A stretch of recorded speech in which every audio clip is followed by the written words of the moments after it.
this another episode of Frame and Reference. I'm your host, Kenny McMillan, and today we're talking with Kuras, ASC, the DP of the new series Pretend It's a City, which focuses on Fran Lebowitz, essentially through the eyes of Martin Scorsese, because the whole series is basically Fran talking with Marty cackling in the background, but it's a lot of fun.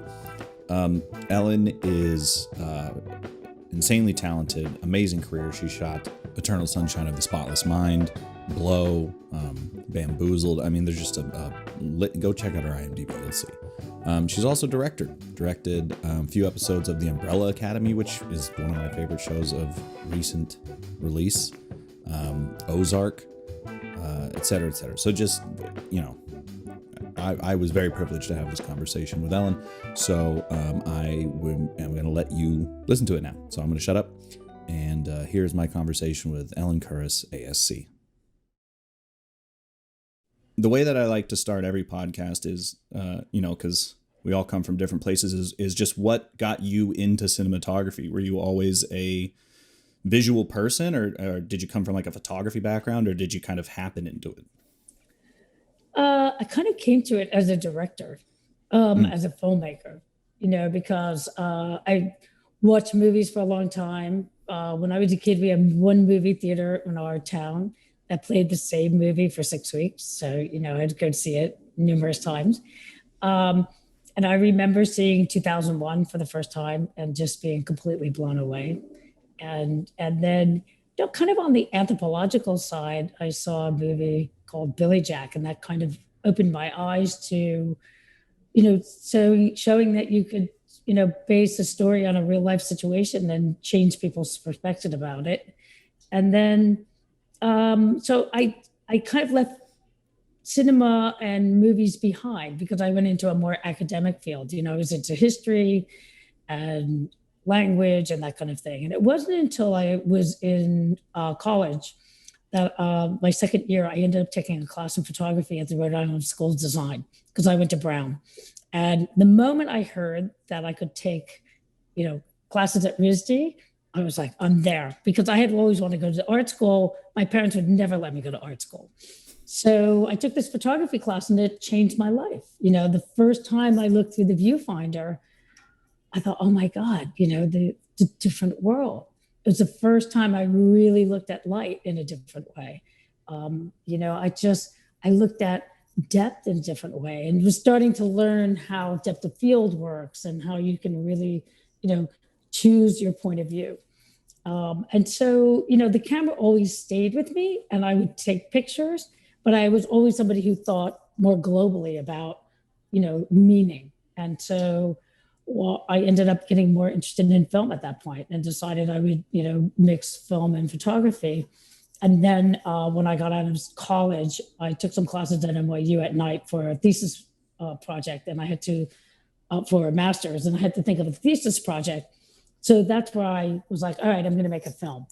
And so in making that film, I, was thinking of it as a director. I was thinking of the shots I wanted to do, the voiceover or the kind of things I wanted to interview. And I was interested in doing a film that was kind of the intersection of fiction and documentary, which nobody was doing at the time. I mean, we're talking about, the early mid 80s, and, MTV was just starting at that time. But people weren't thinking about that. It was either docudrama or it wasn't. And so I started making this film and I hired a cinematographer, on the little money I had from a grant. And I didn't really know him. He was recommended to me, really great guy, did commercials. And, I tried to explain to him what I was looking for with the images, and how I wanted to put together in relationship the people that we were going to be shooting. And we were shooting in film, 16 millimeter. And when I got the dailies back, I was looking at the dailies and I was like, they're really nicely shot. The light was nice, nicely done. And, he positioned himself in the right spot. And I was there with him, but there was something that was missing and I couldn't put my finger on it. I was like, it's just not doing something for me. So that's when I decided to pick up the camera myself, and having had the camera in my hands already, I already knew that, you can put into relationships people and objects and space, and it has meaning to it. And I thought, that's what I want to explore.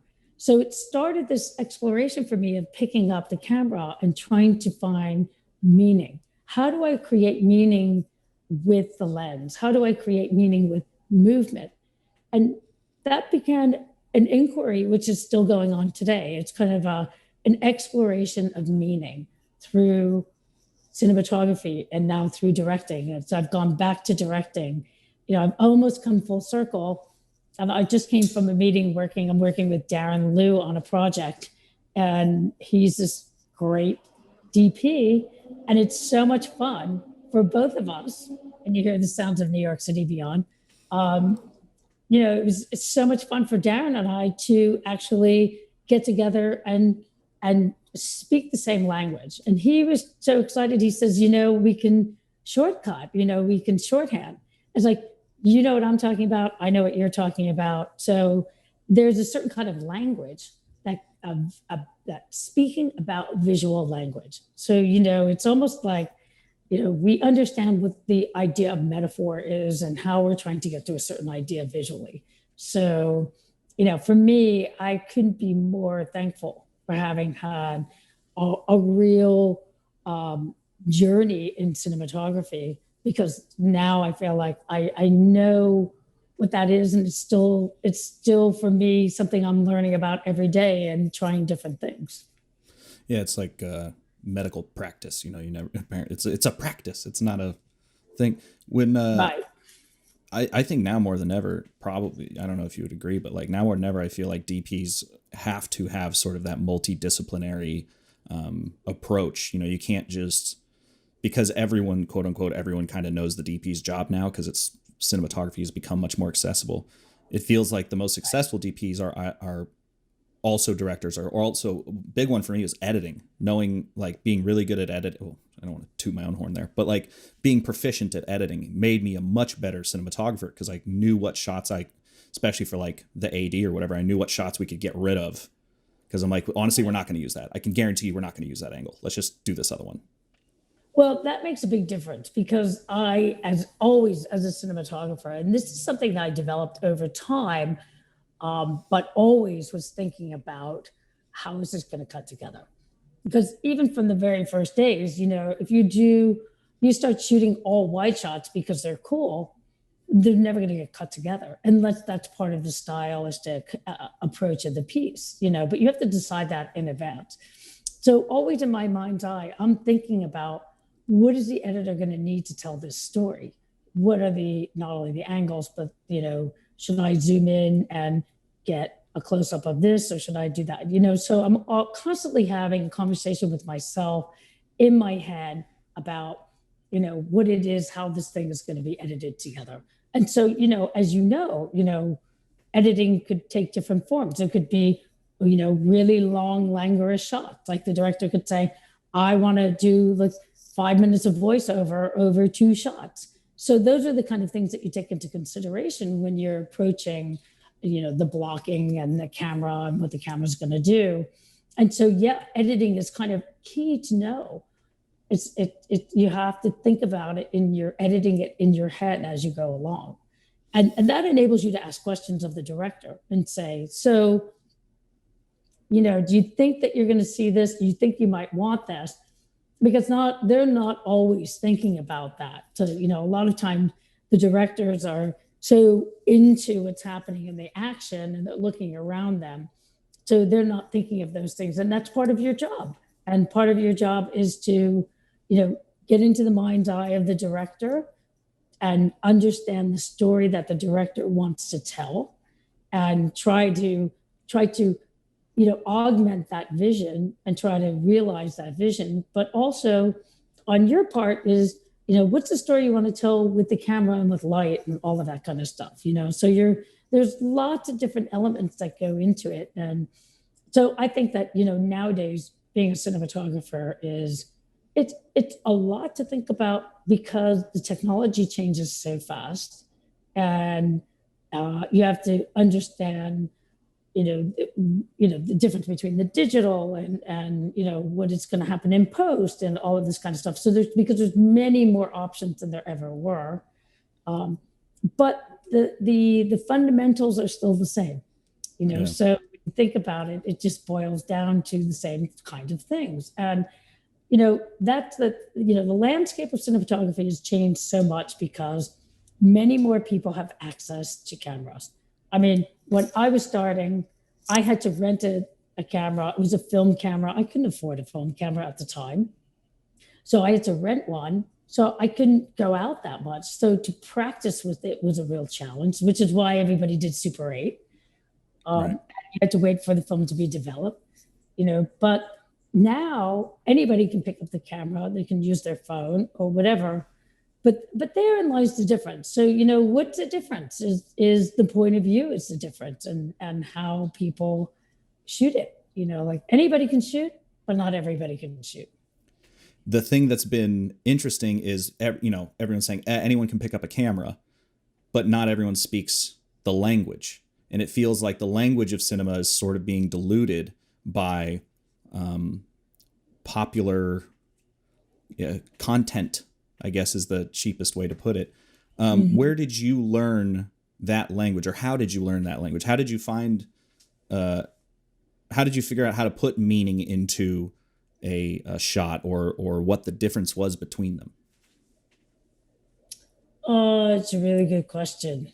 I mean, part of it is intuitive, but part of it is also knowing, knowing what happens if a person, comes to the window and they say their line and then they turn and they look out the window. There's a certain meaning to it. And it has to do with a lot of our cultural collective that we experience or we gather over the course of our lifetimes, of thinking about, what does a look mean?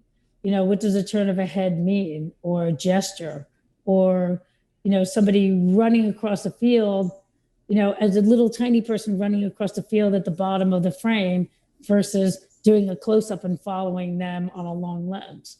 So it has a different feeling to it, and there's a different sensibility and different metaphor. I'm glad you said feeling. This is something that I've been ruminating on for a minute now, which is not a literal minute, but like a few weeks now. It feels it feels like art is becoming much more clinical. I'm starting to use all the words that Fran used in the visual arts. It's becoming more clinical, where there is a quote unquote correct answer, where you don't feel, it's not feeling based anymore. It doesn't elicit a response. It's checking a box. This is what you were supposed to do. Do you feel that that's happening, or am I losing my mind? No, I do think that it's become, it's almost like our lives are out here, and that people are experiencing our lives out there rather than checking in with their inner voices and actually looking out at the world around them. I mean, that's the whole thing about what Fran said in Pretend It's a City. And the reason why I love this series, because, it has great meaning about what our lives used to be like before we had the devices all around, and that people would actually look out and look in front of them and look around them and look down to see what's going on around them. We don't do that anymore. Everybody is going from A to B, and in the interim time, we're in our phones. And to me, the classic kind of example of that are these apps that are map apps, like Waze and Google Maps and everything. And so most of the time now, and I find the younger generation, they use them automatically, even if they're walking down the street, right? It's like, how do I get to 34th Street? I remember when I was younger and you get out of the subway and it's like, okay, where am I going? Is it uptown or downtown? And then you figure out, it's like either you walk the block and you see what the next street is, or you look at the sun, or you look at, okay, that traffic goes uptown and this is downtown, and you use your brain to figure it out. Now, what's happening is it's like when you use, you put in the address and then it has an arrow, and the furthest you can see is the next block. So your vision is myopic right here. And everybody is going around like this, and they're believing what this app is telling them. So it's like, that to me is a metaphor for life today with what's happening. Is everybody is going around like this and following what the app is telling them, right? So is that how you're going to live your life? You don't look at the map, or you don't look at the bigger view to see how you're going. So you have the broadest perspective. So you're looking far. You're not looking here. If you ride a motorcycle and you look here, you're dead. Right.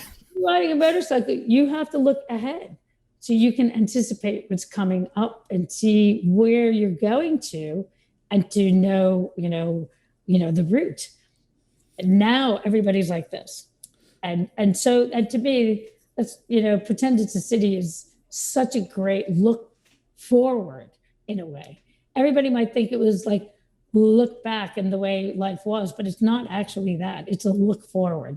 Fran is the one who's looking forward. And that's the thing we need to be reminded of, Yeah, it's, one thing that has been said a lot about the millennial generation, and especially of which I am a part, and the upcoming generation, is there is a huge problem with self-esteem or self-worth, or not believing in one. There's no confidence. And there's certainly something to be said for, like, we're constantly inundated with, like, well, the world's on fire, you're never going to own a house, blah, blah, blah. That can definitely sap your confidence and your, attractiveness to life. But I think, like what Fran was saying about the wellness movement, we believe in exercise is incredibly important, but we don't. Sounds so corny. We don't exercise our mind. Not using the app and looking up and figuring it out is exercising the mind. And that goes into the way you do anything is the way you do everything.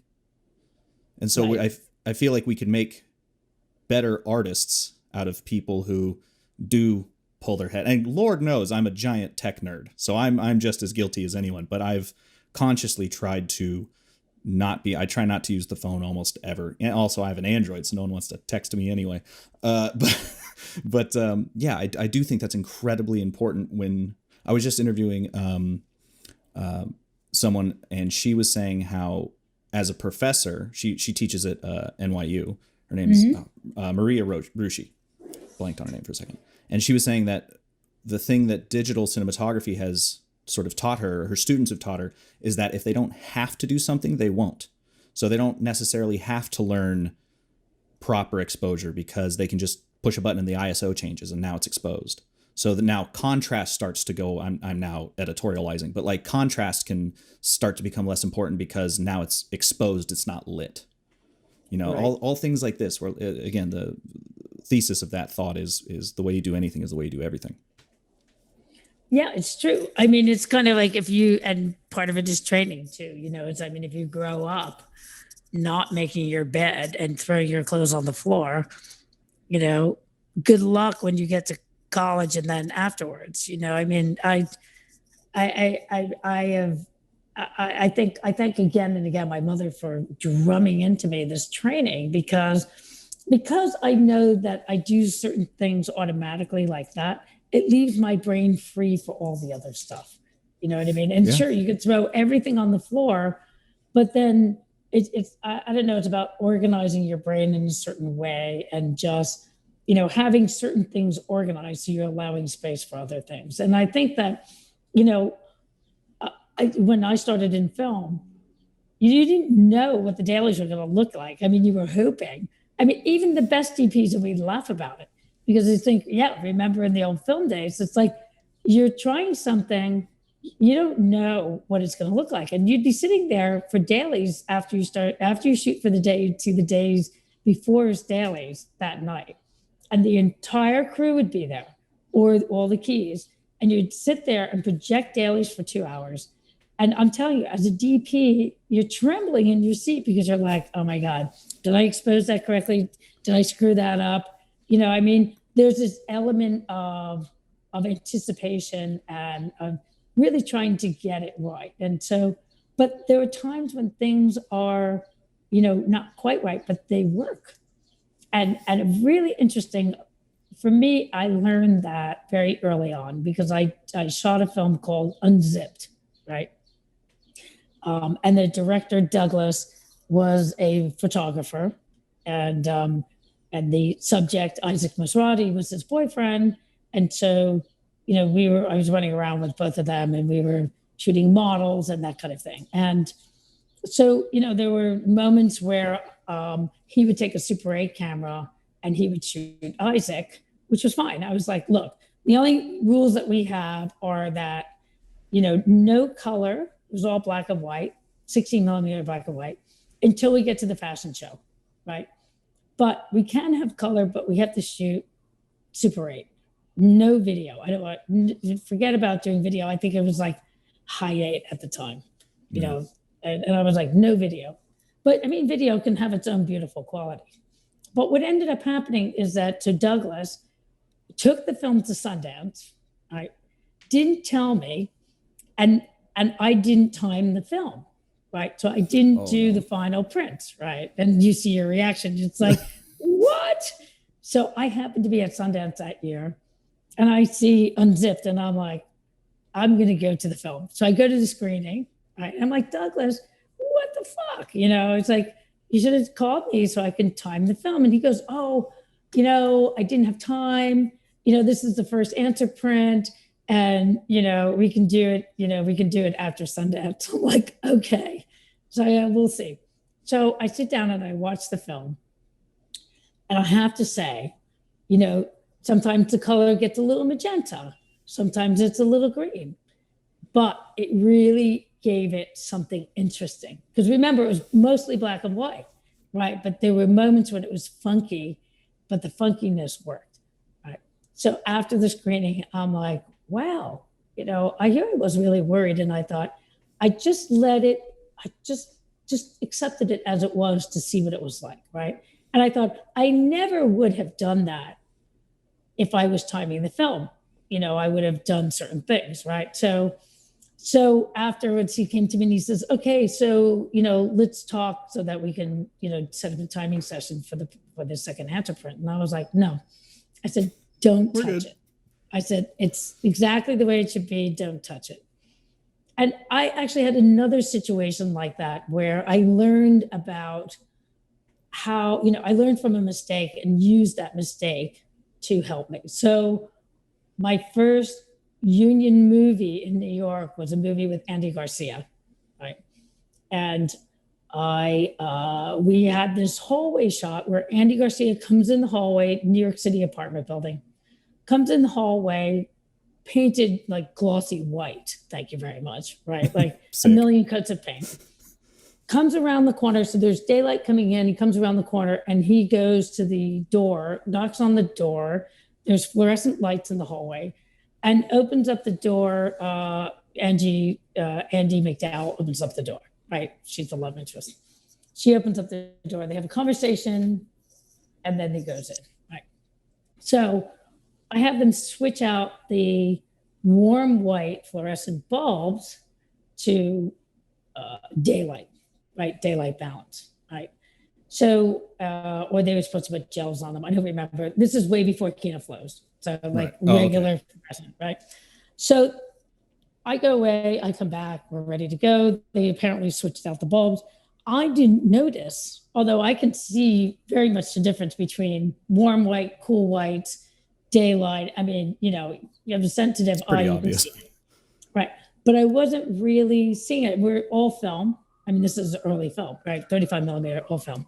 So I didn't catch it. We start the scene, we're shooting the scene, and I'm, worried about the move or whatever it is. And I don't notice until I see the dailies the next day with everybody else, right?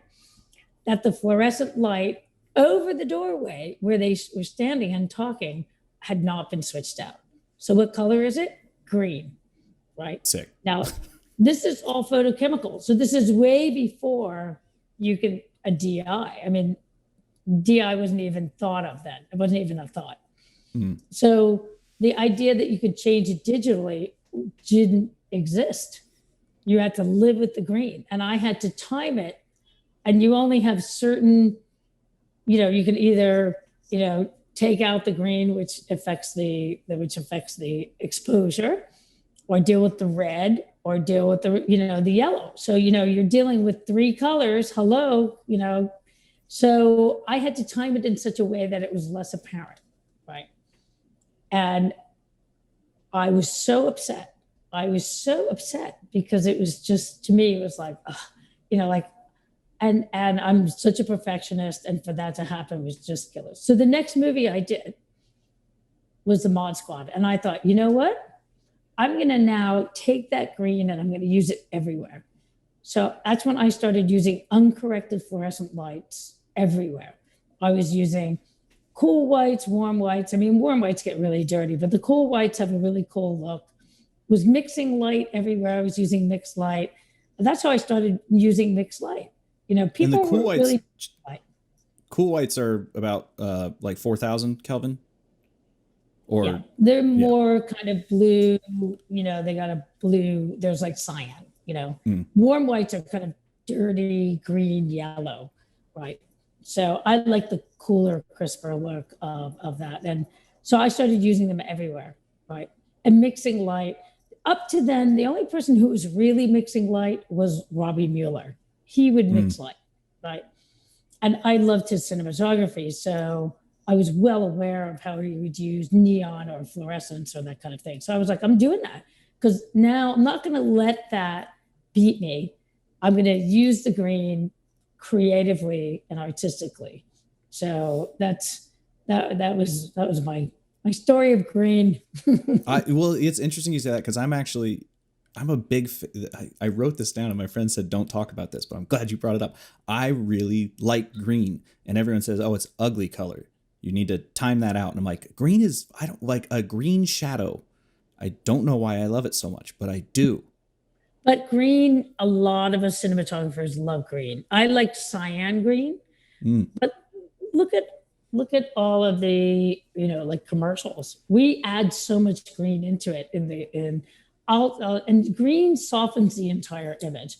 So that's the whole thing. It's like there's the Kodak way, the Kodak card, right? Right. And That Fuji lady used to have a lot more cyan in it, right? In the shadow areas, right? Fujifilm, which I loved. So, I love the green. I love the kind of feeling. You're much more green than I am in this podcast right now, right? But I like that. And a lot of cinematographers like the green. Taking the green out is much more of, I think of it as more Sony color or Kodak color in the old days of film emulsions, right? That they were timed, for me, Kodak was always much more in the red and blues, right? Which I like the softer look of the Fuji, which was much more European. I love the old European films, like When Father Went Away on Business. I always looked at that film and I was like, I love the way it looked. There was Agfa film and Fujifilm, and I was much more in tune with the European films. So when Eternal Sunshine came around, by then Kodak had begun to change a lot of the film stocks, right? So they were making them more contrasty. The print stock got more contrasty, and I like softer blacks. So when I did Eternal Sunshine, right, I shot on Kodak negative, so original negative Kodak. was that like 93? Yeah, 93 and 98, because we were shooting a lot of night stuff and I was wide open on a 1.3. These nice super speeds. AC best friend. I had genius focus pullers, Carlos Guerra and Stanley Fernandez, right? They were the best focus pullers in New York. And, the little hands, they could pull on a 180 at, wide open on a dolly going across the street. And really like stuff where you go like, oh my God. I But do have a note here that you had a great one on this project because Fran's a lot of that. yeah, no, but I was self-focusing my camera. So when it goes Oh, out of great focus, job. that's all me. Never saw No, it. Never happened once. I thought it going out of focus. I was like, because I would be too intent on listening to what Fran was saying, laughing with Marty, trying not to, I wouldn't put my hands on the camera because I would move the camera because I would be laughing so much. Mm. And so I would miss sometimes when she would come forward because I wouldn't have my hands on the barrel. Anyway. Yeah. So Eternal Sunshine. Yeah, so Eternal Sunshine. So I printed it on Fuji stock.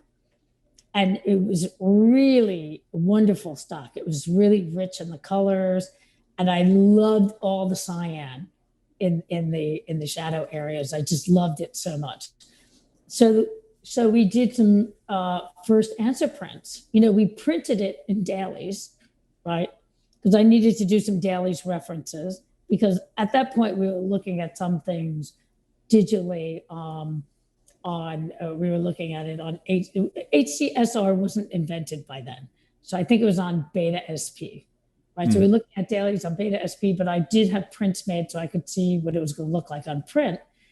And then Peter Jackson was doing all these prints with Andrew, right? Who I know, Andrew Lesney, who was a good friend of mine. I had to call him up.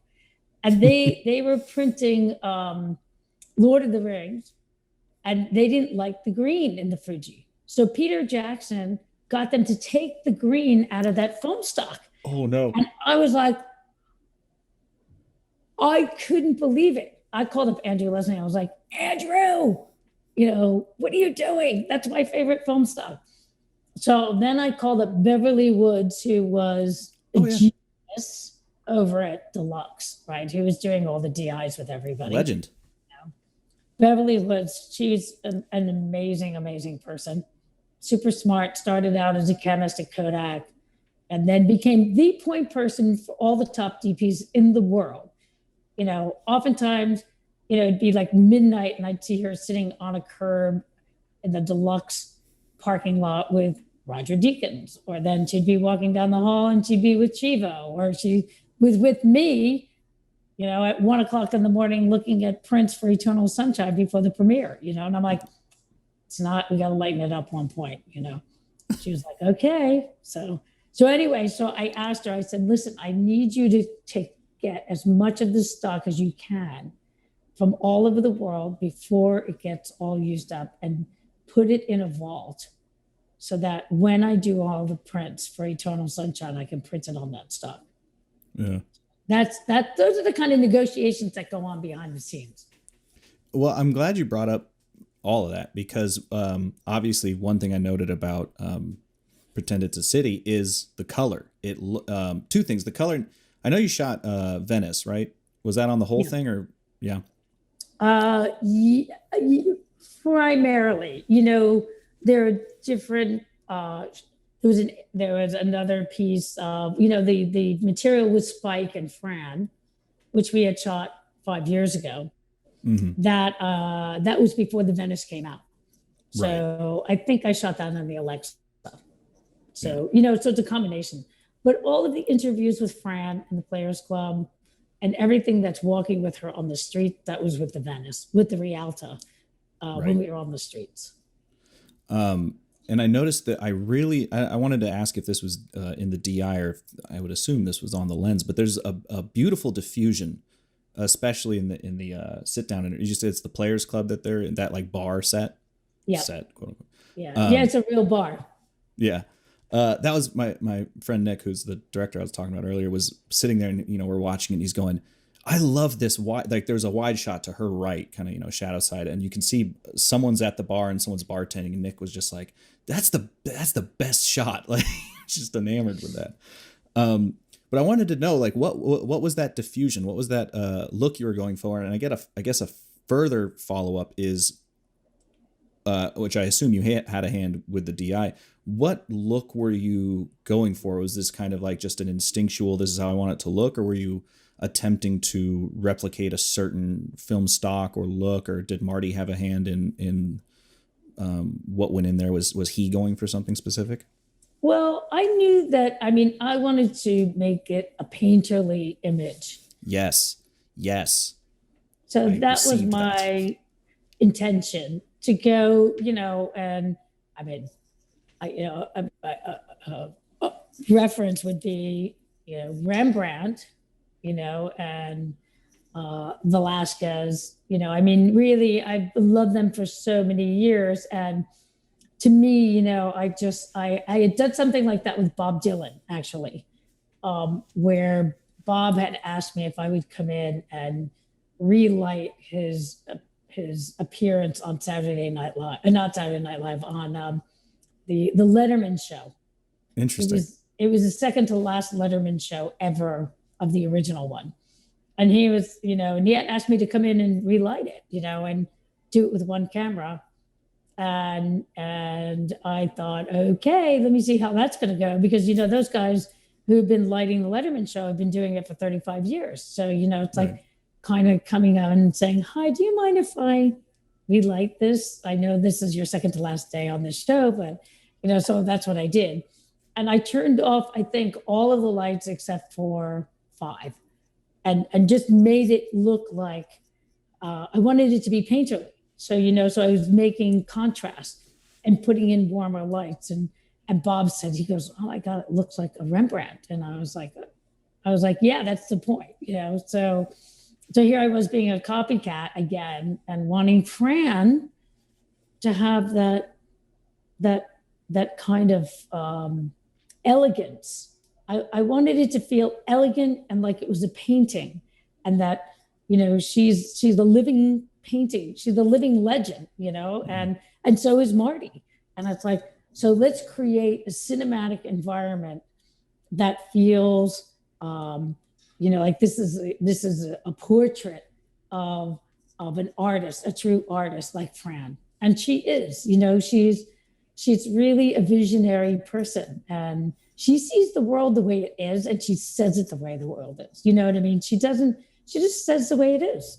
And I love that about her. Yeah, I feel like her, a lot of people have excused their assholery by saying, "I just say how it is." And I would not put Fran in that category. I feel like her sort of frustrations come from a place of love. I personally don't pick on things unless I want them to be better. If I didn't care, it wouldn't even bother me. Whatever. Someone somewhere did something stupid. It's like, well, they don't affect me. I don't. But if I'm around it, if I was using the subway every day, I would be, upset about it. But I'm staying there. What was her line? She was saying, can't remember the specific line, but she was saying she stayed in LA or in New York for a reason.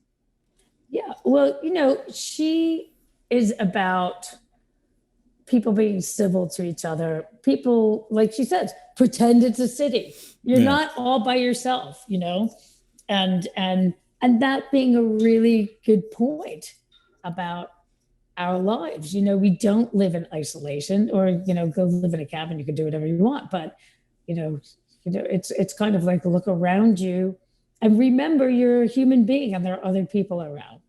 And even though, I mean, Fran is hilarious. When we did, Marty had asked me to do public speaking many years ago. And, again, I laughed all the way through it. I mean, it was ridiculous. I mean, the camera there, you can see it shake. I was like, are we going to have to stabilize this? And, and Fran would say things, she likes to smoke. That's Fran's prerogative. Walking along the street and somebody stops her and says, you should be ashamed of yourself. And she's like, excuse me, what are you talking about? They're like, you should be ashamed of yourself. You shouldn't be smoking on the street. And she's like, well, why not? So, you're being a bad role model. And she basically is like, who made me a role model? Yeah. In fact, I'm having dinner with her and the producer tonight. So. Oh, excellent. Yeah. That's another thing we were saying was, like, she would probably be great to have it at dinner, and then maybe give her like a few weeks and then come back. Yeah. going back to the idea of the look, what was your sort of getting into the nuts and bolts of it? You shot on the Venice. What was your lens filtration and lighting setup specifically for the Players Club? Because I was just enamored with that setup specifically, but even in general. Well, I used for the lighting. I was using celebs. I love celebs. I love those lights. I'm constantly going on set because the lighting on set has changed so much. And because I'm directing primarily now, I forget what the name of the lights are, or I didn't ever learn them because everything is changing so fast. I'm like, those lights that are, and they're like celebs. I'm like, yes, bring in the celebs, because to me, they were the closest to tungsten. They had the softness of tungsten. I always have hated electronic lights because for me, I could feel that it degenerated and it always felt sharp. But the celebs always had a roundness. I mean, now the lights are incredible. I mean, when you're looking at, the sky panels, that we use the sky panels outside, and we put gels on them. I really wanted warm gels to come in to warm it up as they're coming through. Plus, we used some Parkans, which were the old standbys. And then I used one of those round lights that was in the place. We brought another one in case we were going to see it in shot. That was above the table that would give me a little bit of fill light. So just like a traditional bulb in a China ball kind of thing? It was in a glass globe. Okay. And those were the lights that were there. So we put that over the table. But I wanted it to be intimate. I wanted to feel like we were with Fran. We had 3 cameras. One was between Marty and Ted Griffith, which was my camera. Then there was another one just over the other side of Marty. And then there was that side shot. And so all of them were on sliders.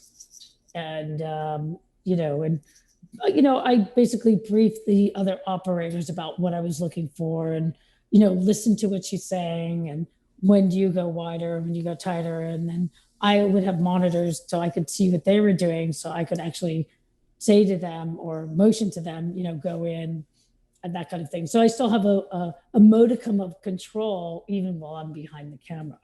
So that's what we did there. And lens wise, I'm pretty sure that we were on the Fujinons.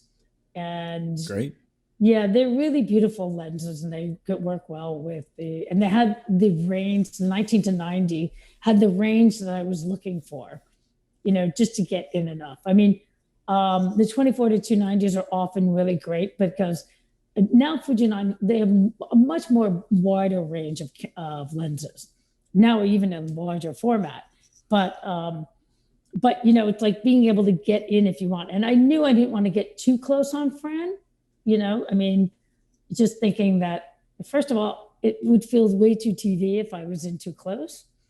But, you have to really think about that and look about who the person is, how close you can get, and that kind of thing. And the difference between intimate and invasive.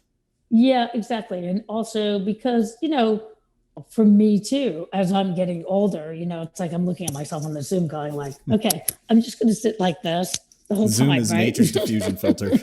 Terrible, right? So it's like, okay, what am I going to do? We do care what we look like, I mean, unless you're playing a character that, really wants to show that, like Kate in Mayor of Easttown, she really had to fight to have all of the publicity posters and everything not be airbrushed. She wanted, that was Mayor. She wanted to see, a little bit of stomach gut here. You know what I mean? That was important to the character. But for me right now, no. So I was thinking like I should put some gaffer's tape here, But anyway, it's like thinking about things like that is like, where does the light go? How can I bring it across? Also, Fran has glasses. So it's like, how do I keep the glasses clean so that we don't see lights dancing around on them? And that's tricky. It's a fine balancing act. But I did know that I wanted to bring the strong lights in, and I wanted to have contrast and let the guys be more or less silhouette at the bar, but light the bar separately. And And then I used a very light fluorescence on the filter. Yeah, so that gives it that kind of.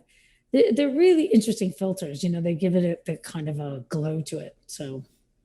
Yeah, I've main reason why I was kind of singularly focused on the filtration was just because everyone and their mom uses a black pro mist now, and I think I used to be that guy, and now the more I've looked at it, I'm like, it's too much. Even like a 1/8, that's still very washy. And so I was looking at like pearlescence, black satins, and glimmer glasses, and I've just kind of been like, those have just been bouncing around in my head for like a few weeks now. Well, for years, people would use, when the Pro Mist came out, they would use Pro Mist, and I never, ever, ever used Pro Mist, ever. Mm. And the reason why was because they take away the appearance of sharpness. Mm. And I would always use ultracons, because ultracons preserve the appearance of sharpness, but they give a little tiny bit of halation to the highlights, but it preserves the appearance of sharpness. The Pro Mist it was just fuzzy. It's like fuzzy, and I never liked that. I've always liked soft directional light. So rather than using a silk, which just makes the light go everywhere, and it doesn't have any sensibility. It's just like a cloud there. I always liked using, what's it called? What's the name of the diffusion? Grid cloth. So, like light grid to me was great because it made it soft, but you can still feel the direction of it, And it's the same thing when you're bouncing like Muzz, or if you want to go directionally through Muzz, you can make it feel directional, but you have to put a really big light behind it, Right. Yeah, that's something that I kind of circling back to the sort of film versus digital thing. I kind of asked this of every DB who has shot a handful of features on film, and that is, how has digital changed the way that you light? Because obviously a quick answer is like, well, you can just use less. You can use less of them. You don't need to, because the sensitivity is so high, you can potentially light with 1 or 2 lights versus having to go back there and put one at every place. But for you, how has your approach changed at all, or has it? Well, my approach for many, many years is always, how can I augment the light? Because I take a more naturalistic kind of approach to it. I like natural light when it's in the right spot. So it was always about how I could augment it. So for me, the digital world in nighttime made a huge difference, because then you can actually see really deep into your shadow areas, and then you can control them. Before, you're just trying to get an exposure so that it wouldn't get grainy in the shadows, which was the challenge. Or if you were doing anamorphic, where you're at a 4 or a 5/6. Because in the old anamorphic lenses, the most wide open it would go to be 4 or 5/6, So if you're at a 4, you'd get a lot of aberration, but at a 5/6, to clean it up a little bit. But you need a lot of light at night. And so for me, I like being able to see more where I can control it. But, so much of the digital for me is about taking light away than adding light. It's like how to create negative fill so that you can create contrast. Because for me, the digital world was always like, the more it looked like video is the more that it was just splat lighting. It just felt like overlit. And also talking about the feeling thing, for me, video, at least early video and digital, was all about, the background would come forward. So you didn't have that, depth of field, the ability to shift the depth of field. And it's sort of like, we're experiencing that here as a classic example, looking at this podcast, where you've obviously have a still camera that you've set up in between, or a movie camera set up in between your computer and, and the image. I mean, you're going through an HDMI, right, from a camera. I'm going through my computer, since this, I didn't have time to prep this. And this is pre-set up for every interview. So yeah, I didn't have to rush to get here. So Right. So here I am, this is my computer camera, which of course we know is wide angle, as I'm sure it's like an 11 or a 16, if not more. So I don't have too much control of that unless I put a filter over it, Yeah. which I've thought about doing actually. But I don't The think it will change the depth of field, actually. I don't think that these lenses in here are able to do that. No, I think that, I mean, how small is that sensor? I mean, even an iPhone has like a 1/2 inch sensor now, and I think webcams are like 1/8. Like they're just minuscule. Yeah. So Yeah, for anyone listening, it's a C500 full frame sensor with a Nikkor 35mm like photography lens on it, the old AIS, and then I do have a little teleprompter, and the teleprompter gives me a little bit of diffusion, which sometimes I'm noticing now, like if it gets a little too bright back there, it'll just gets very flat. But what can you do? Teleprompter. So you guys decide who looks better. Yeah. Actually, going even further back, I had a note here that I did want to, that was brought to mind, and they're kind of, I guess, tangentially related.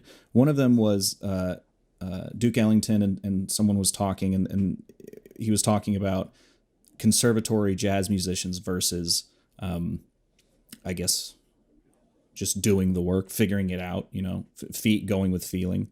And I was wondering if you had a sort of I felt the analogy with film now, where it feels like from like obviously the beginning of film up until somewhere around the 90s, it all felt very experimental.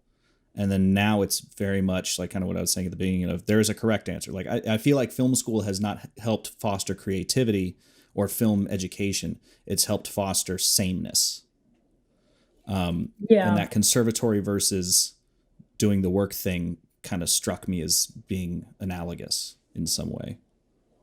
Well, yes, and I think that's always been true. I mean, when you think about art school, and you think about all the artists who have come down through the ages, in their painting schools and going in the school of whatever, the school, Vermeer and all of those guys, and then the people who depart from that, Picasso and all the people who then start doing something different, exploring it in a different way. And the same thing with musicians, classically trained musicians who then, they don't depart, or other musicians who do. Look at Thelonious Monk. I mean, he created his own rules and his own thing. And it's hard to do, you can be someone who masters the craft, really well. You could be a master piano player, but if you don't have feeling in it, and you don't have your own interpretation and your own point of view, then it just becomes an exercise of craft, of how fast can you move your fingers, and you know what I mean? So I think every person has to decide, how they want to step out of the rules.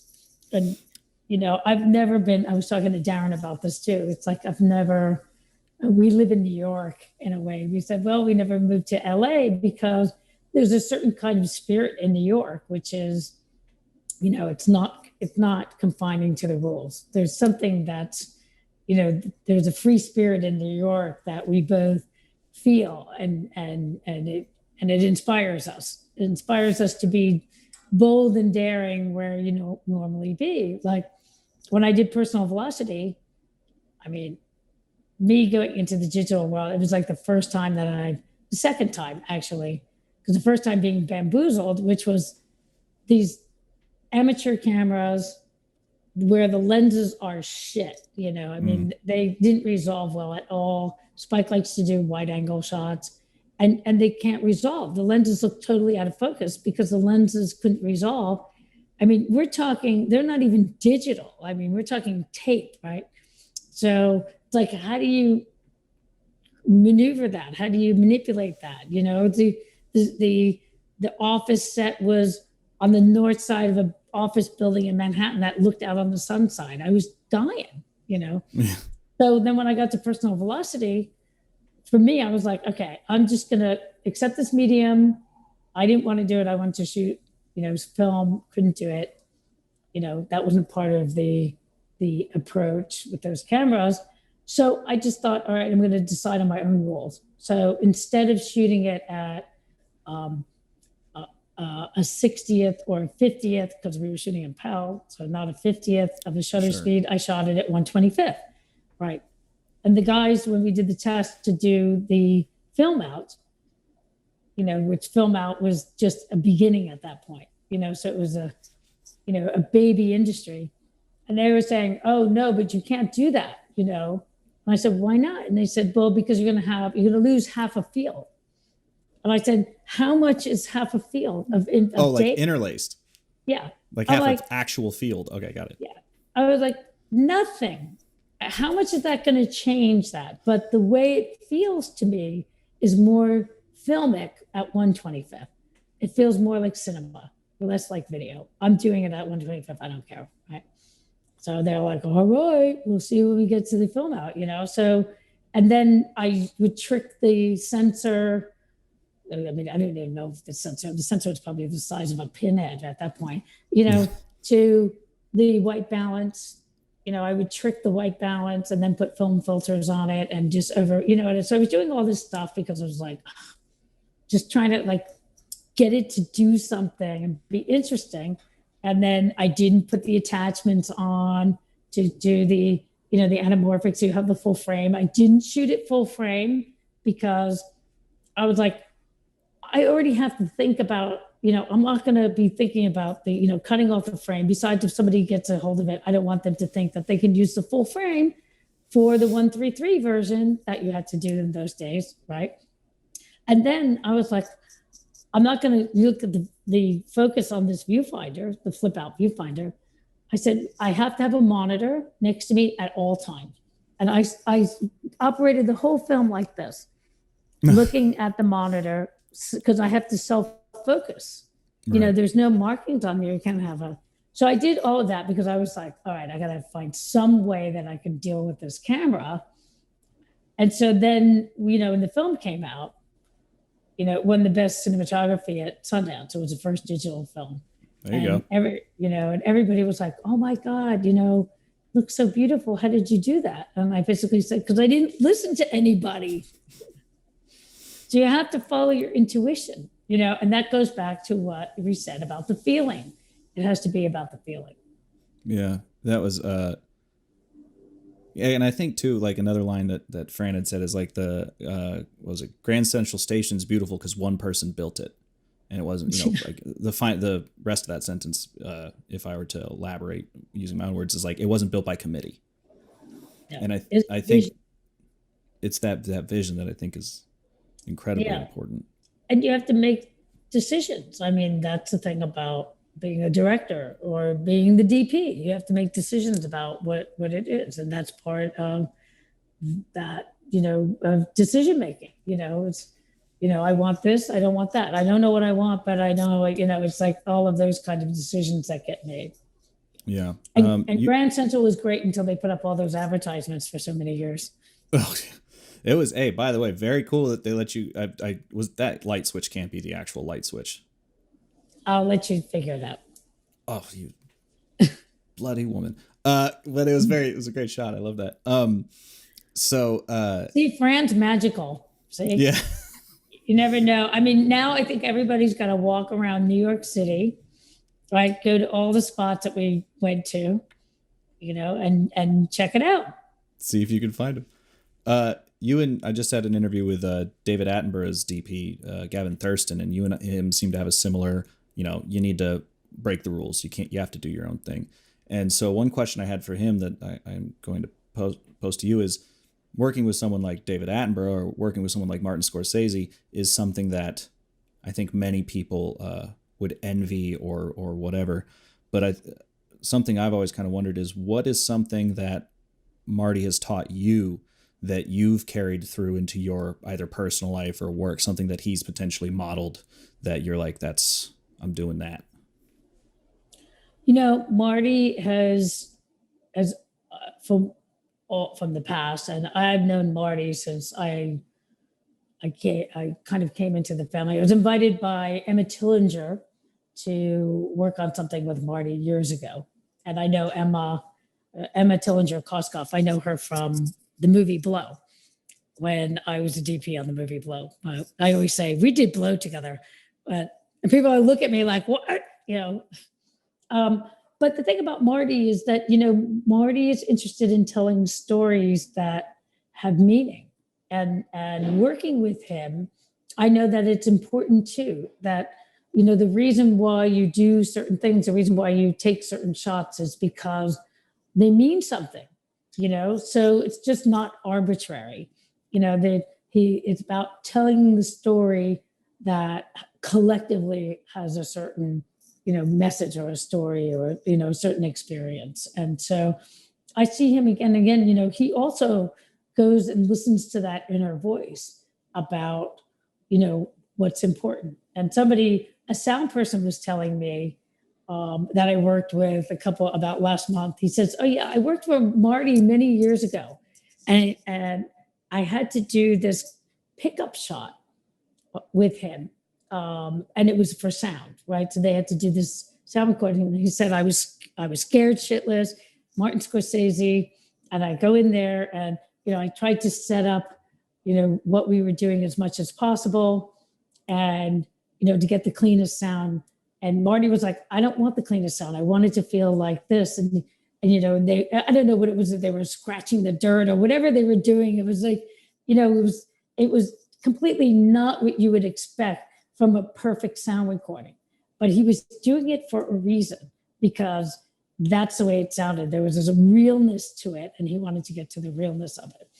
So now, he's doing Killers of the Flower Moon, which he's filming right now in Oklahoma, and which was based on a story that happened in the 1920s. And he has a hand crank camera, Bell and Howell, that was given to him as a gift. And we used part of that Bell and Howell on some of Pretend It's a City for some of the background.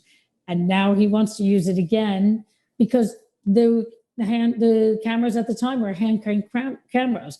So he wants to incorporate that in part of the story. So, he's someone he's like an encyclopedia. He knows more knowledge about films and can cite them off the top of his head than anybody I know.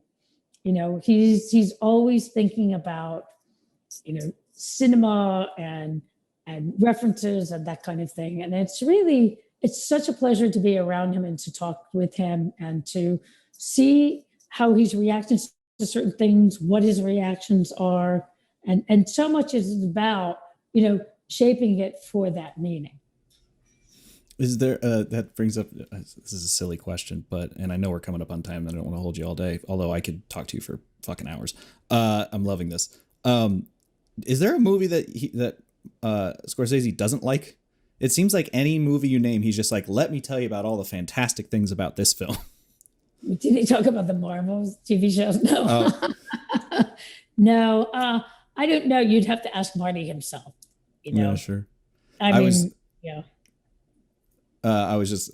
watched the Criterion of the Red Shoes, and of course he's got like a whole featurette on it about it, and I just watched that and I was like, this is I just watching that little bit made me want to be a little bit more like that in the sense of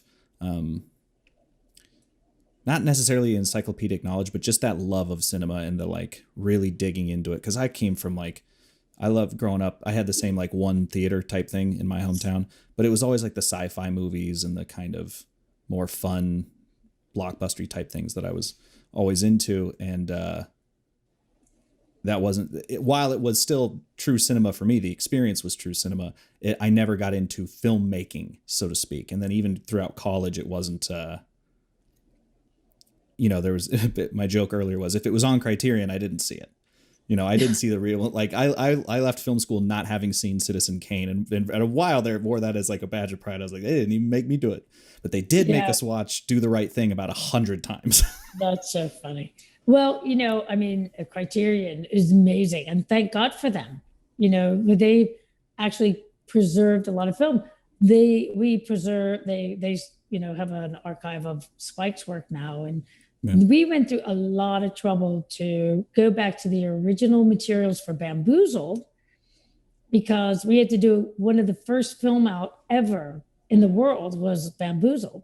So, but that was so we could project it because it was all digital. So I said to them, let's go back to the original elements and retransfer it. So they did that, and they spent the time and the energy and the money to do it because they believe in that.